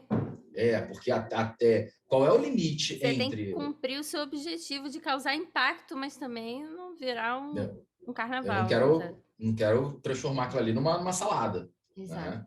Eu justamente jogo tudo ali, misturo e vamos embora. Tem gente que faz isso e fica bem, mas eu, sei lá, não me vejo fazendo isso dessa forma. Né?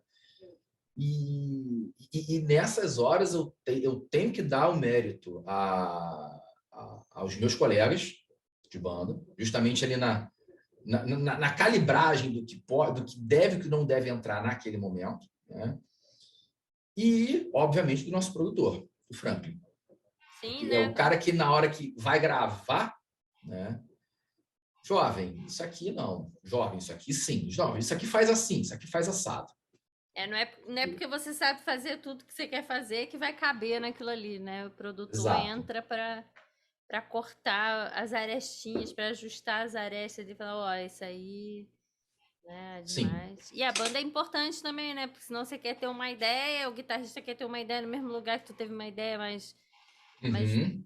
né, que cause mais impacto, os dois causando impacto, vira um ruído tremendo ali na música, né? Exato, exato, exato. E a gente tem Compos... que calibrar. E A gente isso, a tem que calibrar composição é isso. coletiva, né? Ela vai desde ali das referências em comum até o fechamento final com o produtor, né? No final, Uhum. ele vai dar as opiniões, né? Vai sugerir coisas e a banda vai junta concordar ou mais ou menos concordar, dar uma outra, Uhum. dar, né? Sim. Discutir aquilo ali. Até nisso a gente também tem que chegar no denominador comum, né? Uhum. E o critério ali, o critério técnico, né? Ele tem que fazer a diferença, né? E ele tem que estar em harmonia com aquilo que nos agrada, Sim, sim, né? sim. Mas destaco novamente, mais uma vez a gente retorna ali ao equilíbrio entre sacrificar-se e abrir mão. Entendeu? Você tem que abrir mão de algumas coisas, tem que se sacrificar por outras. Isso aí não.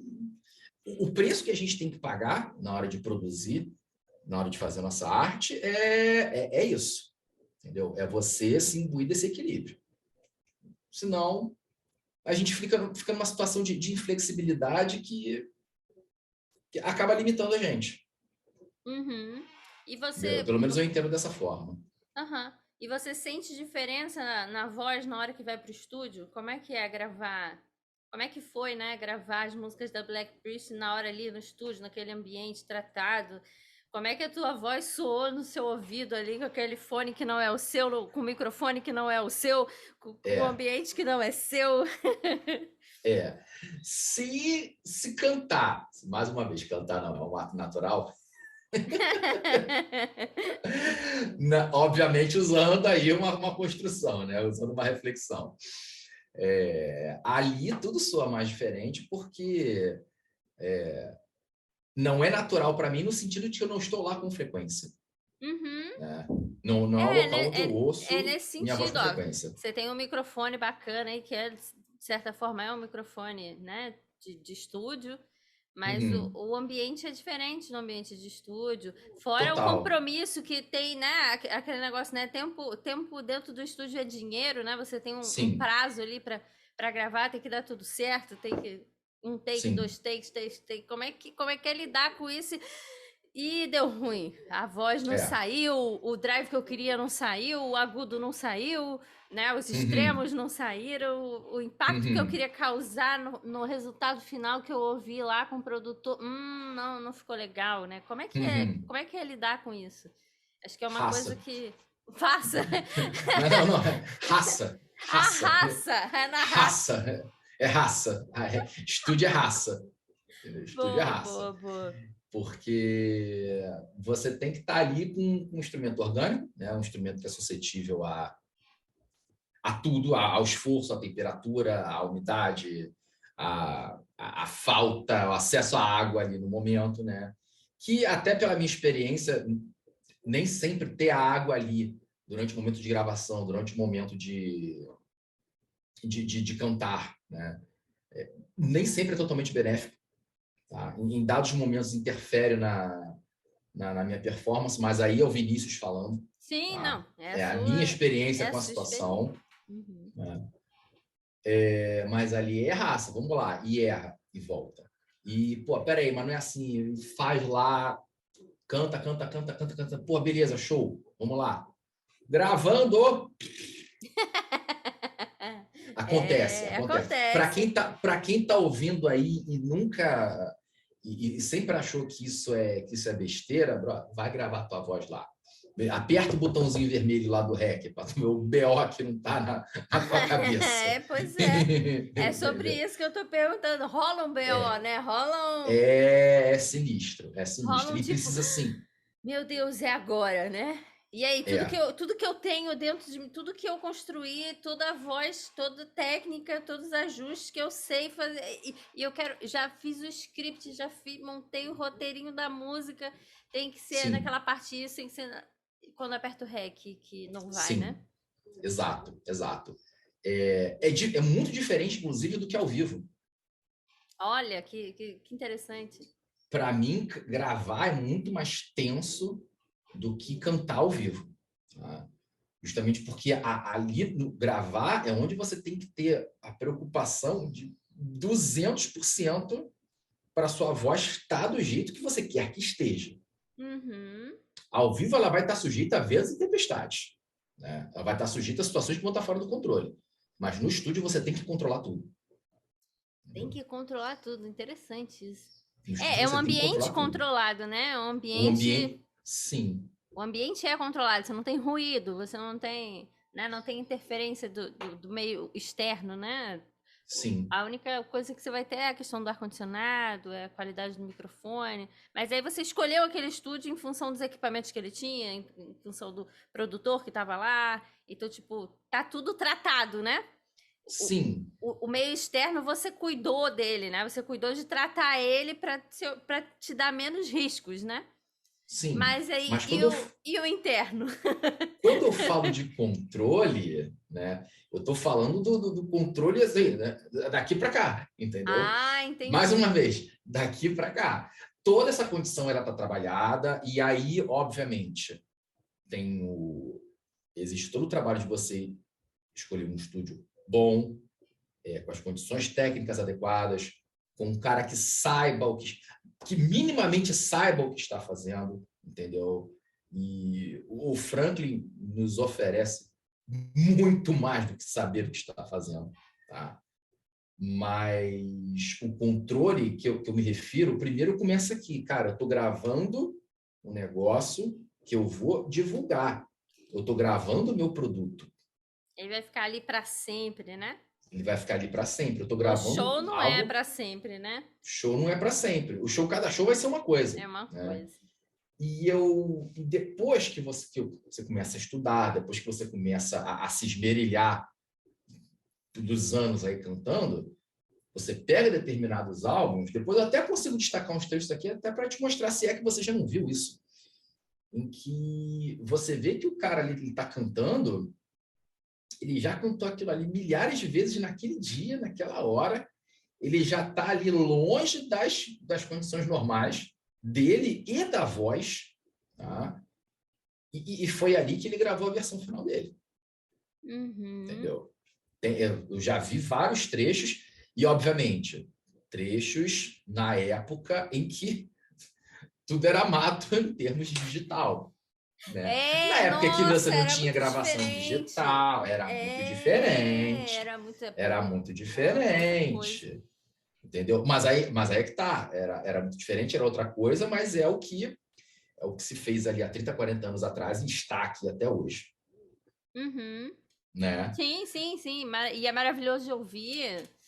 Sim, E aí a gente entra naquela questão da tecnologia modificando bastante a voz dos cantores, né? Porque naquela sim, época não modificava, então a voz parecia mais humana na gravação, né? exato, exato, exato. A gente, obviamente, lança a mão de alguns fatores que a gravação digital hoje nos favorece e que é o bom uso que você tem que fazer da tecnologia. Por exemplo, mais de uma voz no mesmo verso, entendeu? Os elementos que enriquecem ali a produção do que você vai fazer, né? Uhum.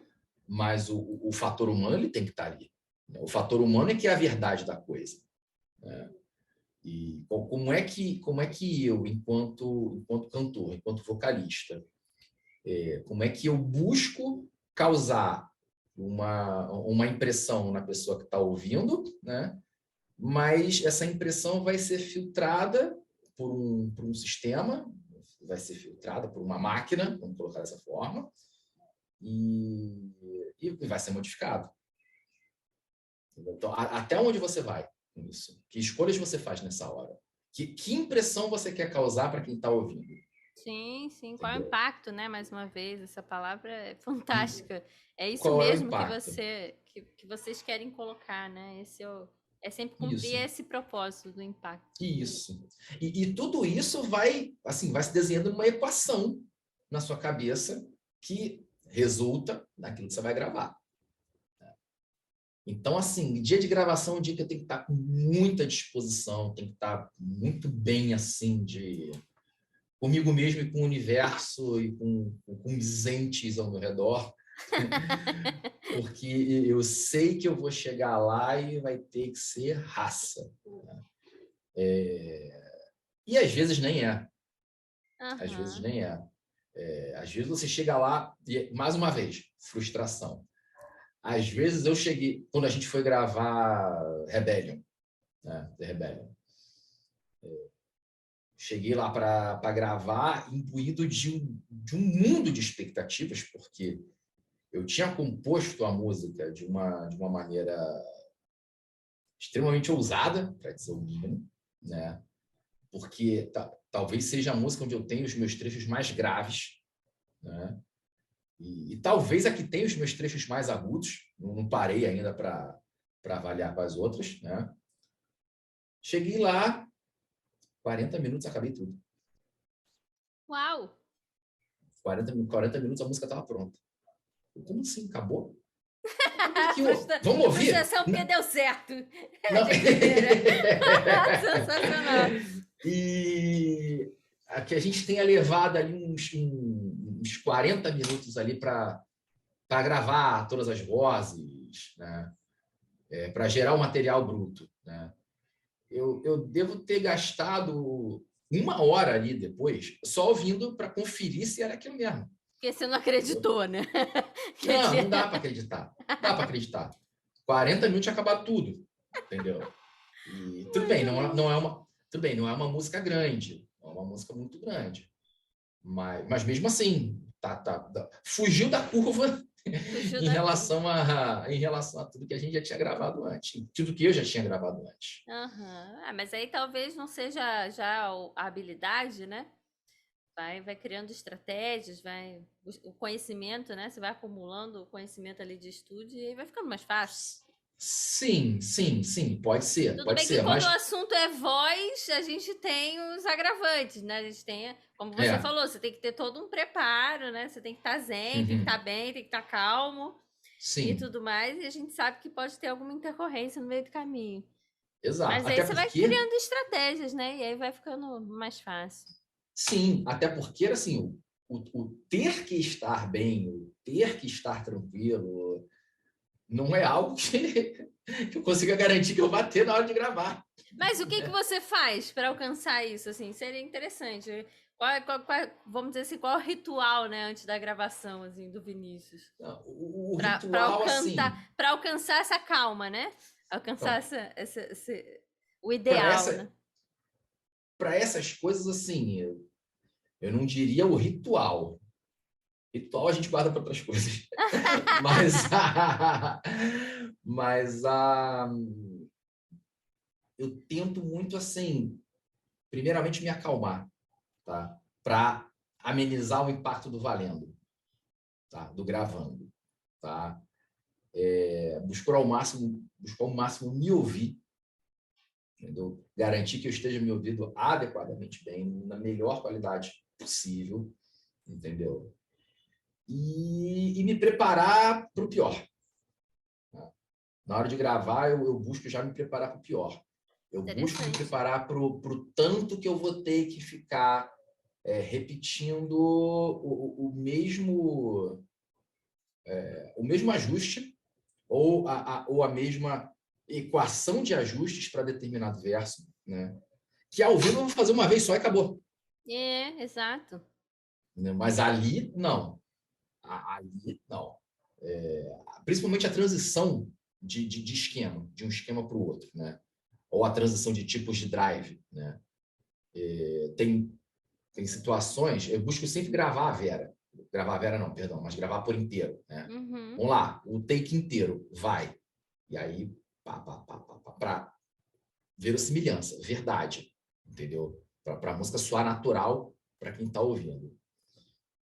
Pô, errou aqui, vamos voltar tudo? Se tiver que voltar tudo, a gente volta. E a gente usa o benefício da tecnologia para voltar só um trecho? Óbvio que sim, né? Mas a questão é você manter a pegada toda ali para a música ter uma verdade só. Né? Sim, sim. E isso é extremamente desgastante, entendeu? Porque pense, Rebellion, you riding last of night, black clouds of dread and scorn. Where is your joyful grin, the sparkling glimpse of the light? Faça isso durante 1 hora. Entendeu? Tem o seu desgaste. No condicionamento de ter que fazer tudo programadinho, encaixadinho, né? Diferente do ambiente mesmo de show.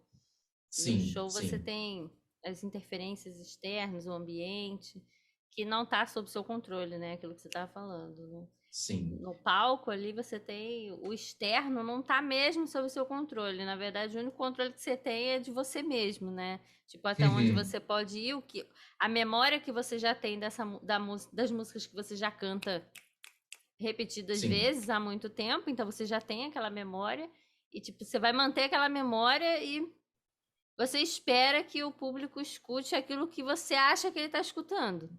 Sim. Porque você chegou antes na casa de show e passou o som, e o som vai soar assim quando eu cantar assim, né? Sim. Mas pode acontecer alguma coisa, né? E no estúdio não. No estúdio não pode acontecer nada. Tem que ser exatamente aquilo ali. E tem que ser tudo... Pode. Acredito que a atenção seja um pouco maior mesmo. Seja mais...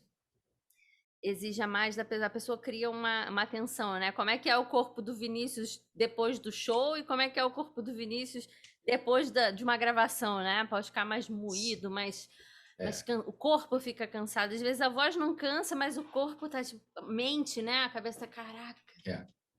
Na gravação, para mim, trabalho. O cansaço mental para mim na gravação é tamanho. Saio da gravação assim, obviamente não em todas, né? Mas algumas assim é batata. Sai da gravação, cara, não quero saber de nada hoje. Imagino. De nada, cara, eu quero morrer. Entendeu? Quem sou eu, onde eu estou? Exato. É diferente quanto ao vivo, que eu não digo nem o desgaste físico, mas a desidratação é tamanha. Ah, sim, com essa roupa toda, com a indumentária toda do personagem, né? Do vocalista. Com esse conjunto de ideias abençoadas, para dizer o mínimo, né? que eu tive ao longo dos anos. E aí, assim, aí tem um fator salada. Aqui tem um fator salada que eu não vou dizer que não tem. Foi só incluindo coisas, né? Vamos incluir. Morando no Rio de Janeiro e incluindo preto para subir num palco, numa casa de show Morando no Rio de Janeiro e tocando em São Gonçalo. Abraço para São Gonçalo, público de metal mais sensacional que tem em São Gonçalo. Vocês fizeram show, né? Nós fizemos show lá agora, dias atrás, né? E em dado momento, como eu falei, como até comentei contigo antes, né? Rebellion, que é justamente essa música onde tem os meus trechos mais graves e mais agudos. Veja você, ela tá lá no final do set. Ela tá lá no final do set. E no momento em que eu prolongo um agudo lá no último refrão, na hora que eu terminei de fazer o agudo, o teto ficou meio preto. Eita! No palco. Eu dei até um passo para trás, assim. Eu me recobrei, não sei como, mas ali deu um... E voltei. Acho que foi adrenalina. E dali até o final do show, tinha umas 2 músicas. Durante essas 2 músicas, eu fiquei pensando, caraca, eu tenho que repensar esse figurino. Eu tenho que repensar essa roupa. Muito bom. Eu tenho que repensar essa roupa, isso vai me matar. E se em algum momento isso vai dar um ruim sem tamanho. Mas quando eu cheguei no final do show, eu percebi que, assim, isso faz parte do impacto. O fato E aí eu acho que acho que acabo dando um spoiler inevitável da nossa apresentação para quem for assistir os shows da Black Priest, né? Eu acho que o impacto está justamente nisso, de eu conseguir manter minha apresentação inteira em São Gonçalo, desse jeito, até o final, né? Ainda tem mais pano, não é só isso não, tá, gente? Tem mais pano além disso aqui, tá? E vai até o final do show, entendeu? Sensacional. Como eu falei, faz parte do impacto. O impacto não tá só na voz. Não, é aquilo que você falou também das escolhas, né? Mas Os sacrifícios. Isso, mas tem que se condicionar para esse sacrifício, né? Se hidratar, tem que se alimentar bem. Sim. Né? Para aguentar. Atividade física, né? Para aguentar. Que não tá em dia, tá? Que não tá. Confesso, não tá em dia. O condicionamento cardio, né? Cardiorrespiratório, exatamente para não ver o teto preto de novo. Exato. Mas eu imagino que a questão da roupa, né? A gente o artista tem que escolher, né? A indumentária ali para compor. É um personagem, né? Acho que é por isso que a gente cai naquela coisa que você falou que cantar não é natural, né? Você acaba mesmo construindo um personagem para subir no palco e o personagem não é o seu natural.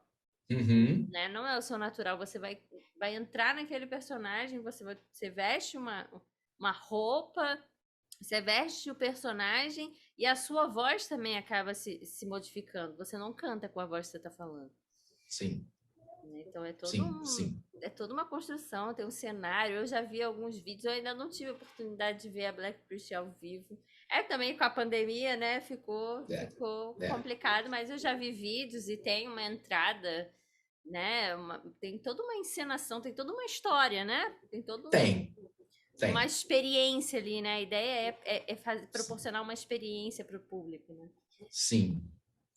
Experiência que não é só sonora. Sim. Não é só a música. E eu acho que é isso, né? Aí você não precisa entregar tudo na música, né? O impacto também tá nessa outra experiência visual, né?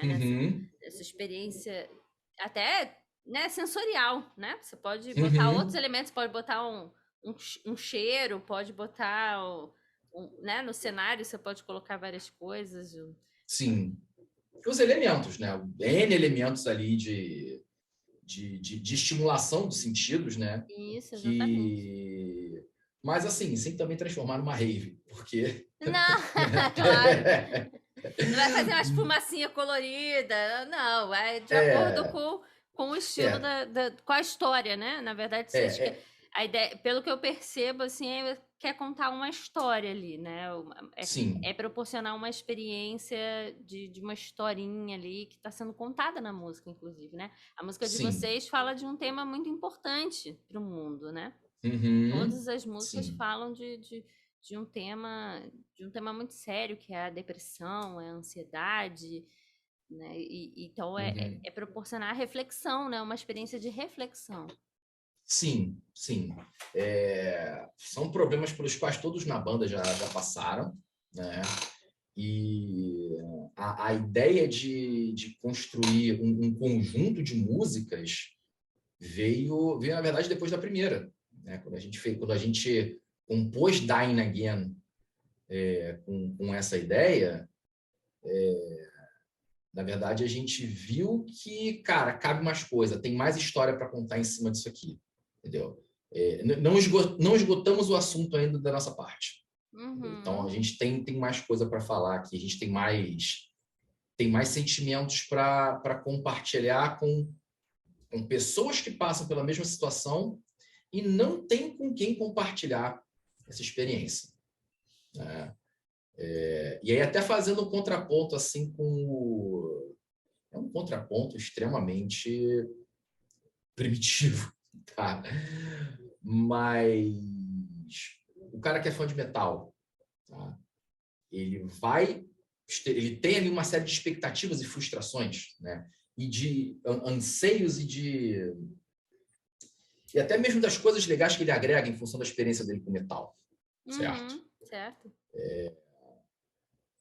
Isso é um contraponto que eu tenho para mim, tá? Porque quando eu tive meus momentos, principalmente de ansiedade, já em nível patológico, né?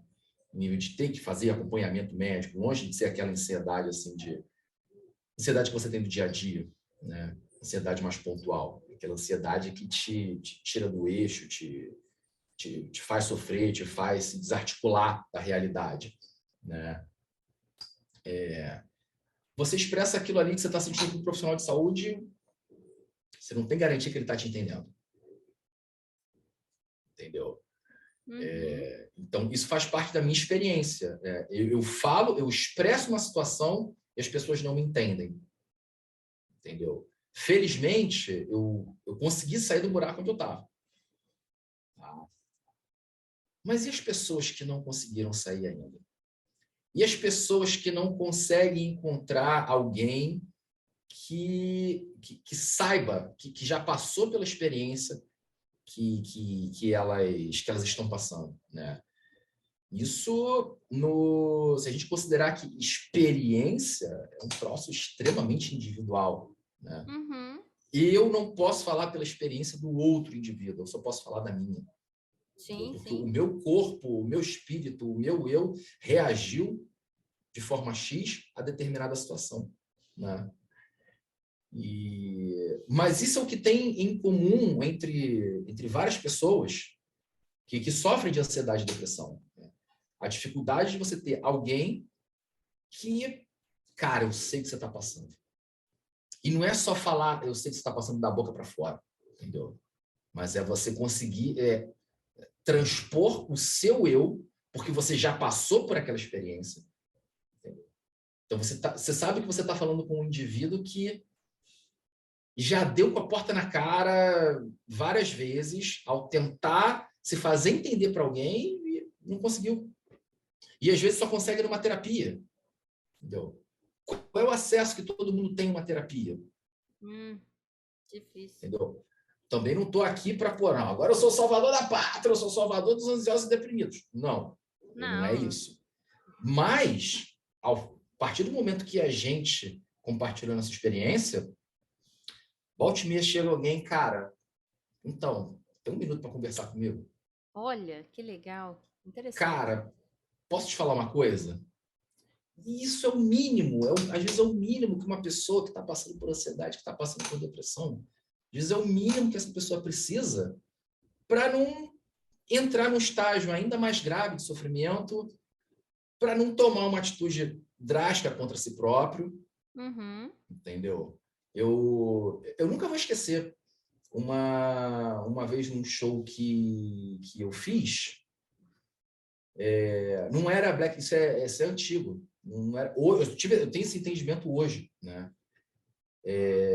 Tava lá fazendo show e tal, e eu vi uma menina no palco e ela tinha aqui no braço, ela tinha dezenas de cicatrizes, toda no mesmo sentido, né? Dezenas mesmo, devia ter umas 30, 40. E eu olhei para aquilo, cara, o que é isso? Mas estava no meio do show, fluiu. Anos depois eu fui lembrar daquilo e vi que, na verdade, era um processo de automutilação pelo qual ela passava. Sim. Entendeu? E pela experiência que eu tenho, eu consigo me colocar próximo do lugar onde ela está. E eu consigo ali, através de uma catarse, construir um sentimento em que aquela pessoa vai se identificar. E através dessa construção de conhecimento e sentimento, dá uma alternativa para a pessoa pelo menos respirar. Entendeu? Interessante. Pelo menos respirar, porque era a necessidade que eu tinha. A necessidade que eu tinha nos meus momentos de crise era, cara, eu não consigo respirar. Não consigo respirar. Então, no momento que alguém falava alguma coisa, que eu ouvia alguma coisa que me causava algum tipo de sensação mais positiva, eu conseguia respirar. Sim. Então, a gente está falando do mínimo, entendeu? Mas, assim... mas que pode fazer muita coisa. É o mínimo que, às vezes... que faz uma diferença enorme. Faz uma diferença enorme. Entendeu? E nossas músicas trazem N outras reflexões muito melhor elaboradas do que aqui. Mas a principal ideia é essa, é virar para essa galera, tá? que tem muita gente, muita gente, muita gente. Muita gente. As síndromes de sofrimento psíquico são a maior causa de afastamento ocupacional no Brasil. Tá? Então, é muita gente, sim. Tá? Então, é virar para essas pessoas para, no mínimo, falar, cara, eu sei o que você está passando. Eu sei o que você está passando. Eu posso não ter a solução para o teu problema agora, mas você pode ter certeza que eu estou totalmente aberto para você me procurar a hora que você quiser conversar, porque você vai ter alguém que te compreenda. Exatamente, às vezes a pessoa não quer uma solução, né? Ela só quer ser compreendida, ela não quer ser julgada, ela não quer ser criticada, Sim. não quer que diminuam o sentimento dela, né? Porque a gente sabe que a depressão é esse o discurso, né? De que, isso é frescura, levanta daí, você consegue. Não, gente, a pessoa não consegue. Se ela conseguisse, ela ia fazer como uma pessoa, né? Plenamente saudável mentalmente conseguiria. Ela está passando por uma dificuldade, é uma doença, né? Não é uma frescura. Então, às vezes, a pessoa só quer ser ouvida. Ela não quer que você dê conselho. Ela não quer que você diga para ela o que ela tem que fazer. Ela só quer falar. Ela só quer colocar para fora aquele sentimento e perceber que o outro ouviu, que o outro compreendeu, que o outro não julgou, que o outro acolheu a fala dela, né? O acolhimento, Exatamente. né? Você foi empático ao sofrimento, à dor dela, e você ouviu e não precisa dar uma solução, até porque a gente não vai dar a solução, né? A vida é da pessoa, né? A vida não é a nossa. Então, solução, às vezes a gente não tem solução para nossa vida também, né? Como é que eu vou dar solução para a vida de outra pessoa? Mas o fato de acolher, de respeitar, de entender, compreender, né? Faz muita diferença. Eu acho que a música faz isso, né? Porque quando você canta uma coisa que toca o outro, você não tá ali criticando ele. É o contrário, você tá dizendo para ele, olha, eu tô entendendo você, eu compreendo a sua dor, né? Eu tô aqui para te acolher, né? E fora que só a música em si já é um calmante, né? Já é um respiro na vida, né? Sim. Ouvir música é um momento de relaxamento, de respirar, né? Não é fugir, mas dar uma pausa do mundo que a gente está, né? No mundo em que essa pessoa está, com tantas questões que ela está colocando, né? Sim. Eu entendo até que o termo fugir, ele para mim, ele é aplicável. Eu não descartaria o termo fugir, não. Não, eu não gosto desse termo. Então, eu usei ele porque eu sei que muita gente usa, mas opa, não é fugir, é uma pausa. É uma pausa, né? Que é tão difícil no mundo de hoje, né? Pra estar aqui com você, eu tive que desligar o WhatsApp, tive que desligar um monte de coisa, porque senão o teu computador fica... Porque a gente não para, a gente não dá uma pausa, né? E aí a questão da fuga, acho que a palavra fugir, a gente usa ela no ápice, né? Quando a gente já tá assim no nosso limite. Eu quero fugir, já deu, eu quero fugir.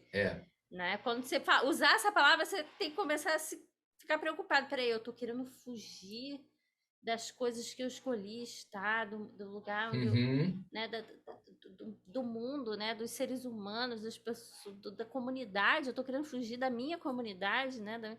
Opa, tem alguma coisa errada. Não, eu quero dar uma pausa, quero tirar umas férias, quero me ausentar por um tempo, né? Nem que seja 30 minutos, né? Nem que seja alguns minutos ausentar, né? Porque fugir, às vezes, dá a sensação até que eu tô querendo fugir de mim mesma, né? E é o que acontece com a pessoa em depressão e ansiedade. A gente sabe que muitas vão chegar a esse momento. Por isso que a palavra fugir, para mim, ela tem um, tipo... Ela sempre denota para mim que, tipo, além de fugir do meio externo, eu tô querendo fugir de mim, porque eu sofro interferência desse meio, né? Eu sou quem onde vai sou... essa fuga, né? Exatamente. Eu sou quem sou porque tô ali e... né? Sou construída ali naquele meio, né? Eu nasci naquele... Né? A gente se forma nesse lugar. Foge não. Opa, foge não. Foge não. Então, e isso inclusive traz questões para a comunicação, né? Traz questões para a voz, né? E aí a composição da voz na música da Black Priest tem muito com isso, né? Esses extremos, que são os extremos Sim. que a pessoa passa na depressão, passa na ansiedade, né? Ela tem Uhum. momentos muito marcados de alto e baixo, né? Eles É, mesmos fazem esse relato.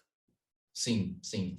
É, é extremamente lugar comum que eu vou falar, tá? Mas não tenho como não reconhecer que cantar é um ótimo remédio que eu tenho para as minhas questões de saúde mental, tá? E é engraçado que tem determinadas músicas que chega a ser físico, tá? No momento que eu faço determinadas vocalizações, determinadas manobras, parece que eu sinto sair de Nossa. mim, Uhum. entendeu? Tem determinada... Assim, aquelas músicas mais melódicas, que mais tocam o coração, né? Aquelas construções mais clássicas de músicas mais sentimentais, né? Obviamente, assim, tem músicas sentimentais e músicas sentimentais, né? Mas aquelas das quais eu gosto, né? É incrível. No momento que eu pego para cantar, eu sinto como se fosse aquele miasma de doença e frustração saindo de mim, assim, indo embora. Nossa, que experiência. Sensação. Aham. Cantar é sensação, É né? sensação também, claro. A gente não tem como fugir disso, E é a sua né? experiência, né? Com, É a com, minha experiência, minha com experiência. essa construção, com esse movimento, né, do corpo Uhum. através E, da voz. obviamente, cantar me ajuda muito também quando eu tô puto, Imagino. quando eu tô bolado. Me É, ajuda bastante às também. vezes com raiva, né? A gente canta e dá É, uma aliviada, dá mesmo. Eu também tenho essa é, sensação. Às é. vezes tô com raiva, tô chateada com alguma coisa, e aí eu pego o microfone, boto uma música, boto um karaokê no YouTube que seja, e vou cantar, É. vai passando. Mas aí veja você, essa questão de raiva, ela tem pelo menos para mim, ela tem uma dinâmica diferente, porque ela ajuda a extravasar. E aí pensa, Ah, boa! Aham. mas aí pensa. Se eu pego para cantar um Judas Priest, mas por aí, né? E eu vou extravasar a raiva. Eu vou extravasar, joga aquele drive ali com tudo que extravasa, joga aquela adrenalina em cima, mas se eu não conter essa raiva, o meu drive vai chegar onde? Nossa, vai Então, estrangular tudo, vai machucar tudo, vai ferrar tudo. exato. Então, ele te ajuda, pelo menos me ajuda, a extravasar, mas também a conter. Exato. É quase ir para a sociedade com raiva. Você tem que se É, conter. Você tem que exato. segurar, né? Exato. Tipo, extravasa, mas extravasa só até aqui. É, só até Se aqui. você passar daqui, vai dar ruim. Vai dar Né? ruim. Então, extravasa só até aqui. Você vai Né? machucar você se machuca, né? E aí é legal isso. Isso, É interessante, né? Esse insight, tipo, se você passar daquele ponto ali, você não machuca o outro só, não. Você machuca você mesmo, né? É e bem. aí tem aquela velha máxima, né? Que minha avó já fala: você fica com raiva, a raiva se volta contra você. Exato. E Entendeu? você carrega Então, ela, né? Você não passa para você o outro. carrega. Você Isso, carrega ela com você. Só dói em você, na maioria das vezes. exatamente, exatamente. Então, cantar nessas horas me ajuda muito a lidar com esses sentimentos. Tá? E aí, se a gente pensar em musicoterapia, se a gente pensar em N dinâmicas terapêuticas não medicamentosas, voltada para a expressão artística, né? Isso, assim, é extremamente saudável e necessário para a saúde mental. Tá? Todo mundo que está na banda porque precisa. Todo mundo que está Aham. na Blackfish está ali porque precisa. Tá? Todo mundo tá ali porque quer, beleza. Mas, acima de tudo, todo mundo está ali porque precisa. Ninguém quer abrir mão daquilo ali. Aham. Entendeu? Porque todo mundo sabe o quanto aquilo ali nos faz bem. Boa, boa. Uhum. Entendeu? Né? Então, Você me lembrou, eu assisti uma palestra, né, um workshop sobre a Elza Soares outro dia. E aí o uhum, discurso dela é que ela cantava porque tinha fome. né? né? Então, tipo, é um bom motivo para cantar. né? E aí você canta porque você quer extravasar uma coisa que dói em você, né? Uhum, Você quer administrar, você quer gerenciar os seus sentimentos. Então você sim, canta, né? é. Você quer dar uma pausa, inclusive, da rotina, da vida, né? Do trabalho, Uhum, do outro trabalho, né? Então acho que a banda sim, inteira encontrou na banda e vocês se dão bem, pelo que a gente consegue ver pelas redes sociais, pela interação. uhum, Vocês se conectaram e ali é o momento de vocês, né? A pausa de vocês, apesar de eu já ter uhum, visto várias lives que vocês trazem a família e é super uhum, legal, mas vocês têm um momento de estúdio, né? Talvez de criação da banda, é o momento uhum. ali de que vocês param e vocês vão ser vocês, vão olhar para vocês, para o sentimento de vocês, refletir, pensar e transformar o sentimento de vocês em algo que possa passar para outras pessoas também, né? Ajudar outras Com pessoas. certeza, com certeza. E até assim, arrematando com isso que você falou, né? Cantar me faz bem, entendeu? A gente volta lá, que a gente falou lá no início, né? O fato de cantar e causar impressões em mim, e nos outros, e construir, desconstruir, cantar me faz bem, Muito entendeu? bom. E aprender, me aperfeiçoar, né? Enquanto cantor, me faz ainda melhor, entendeu? Me faz bem cada vez mais, entendeu? É por isso que eu canto, porque eu preciso. Eu preciso cantar por causa disso, para me sentir bem. Nossa, muito bom. Nossa, que riqueza de experiência.